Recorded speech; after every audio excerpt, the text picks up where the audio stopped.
Hello everyone, Mr. Happy here, and welcome to Happy Gaming News.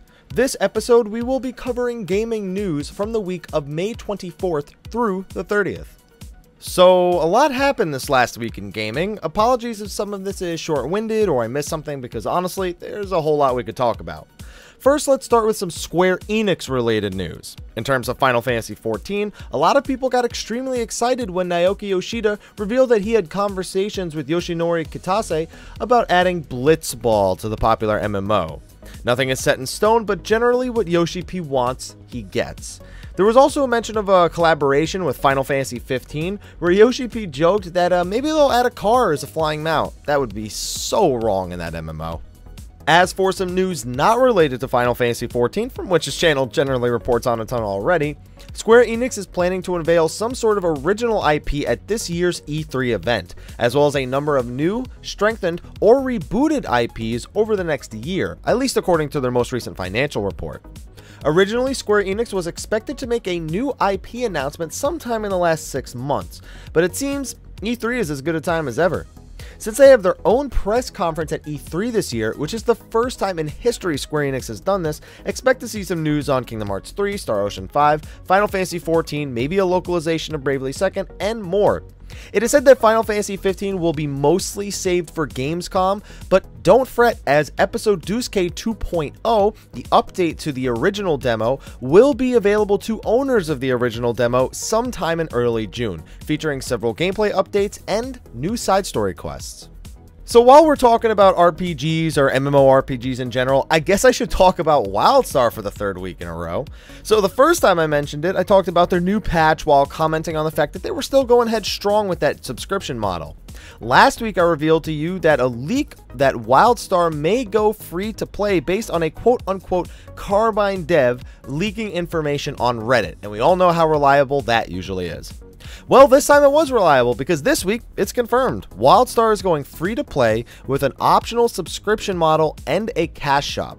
It said that the cash shop will focus on cosmetics and convenience items, while the subscription status will offer monthly boosts to EXP, currency, and item drops. It should be stressed that no content is being locked out between players who don't choose to use the subscription model and people who do choose to have a subscription, so don't expect any content locks based on that.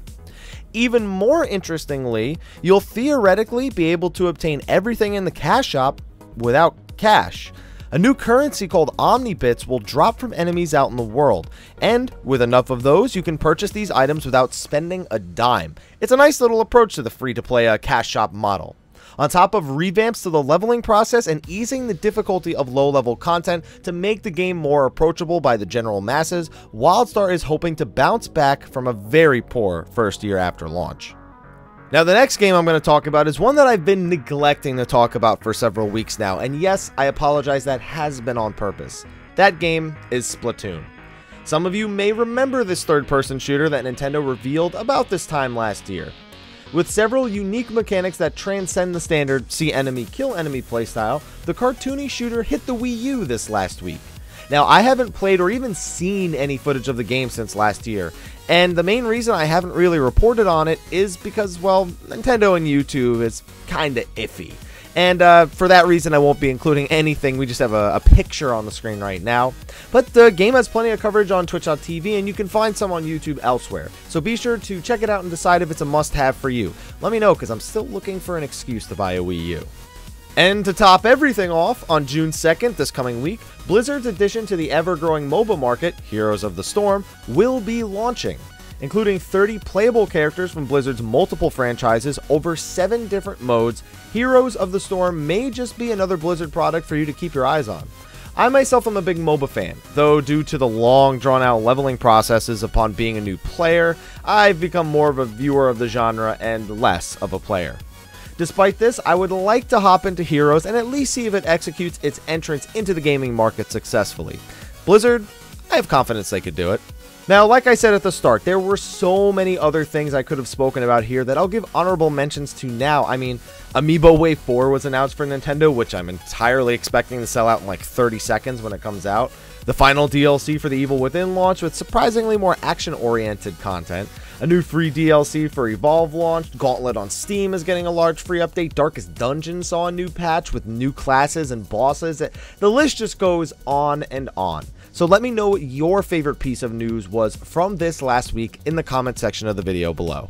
Anyway, thank you for watching. Be sure to like, favorite, subscribe, and share, and check out the other content on my channel. I'm also selling shirts for a limited time. You can get a little pocket happy. You can check it out just by clicking on the video. So anyway, I'll see you guys next week or in whatever video you're going to be watching of mine next. And until then, take care.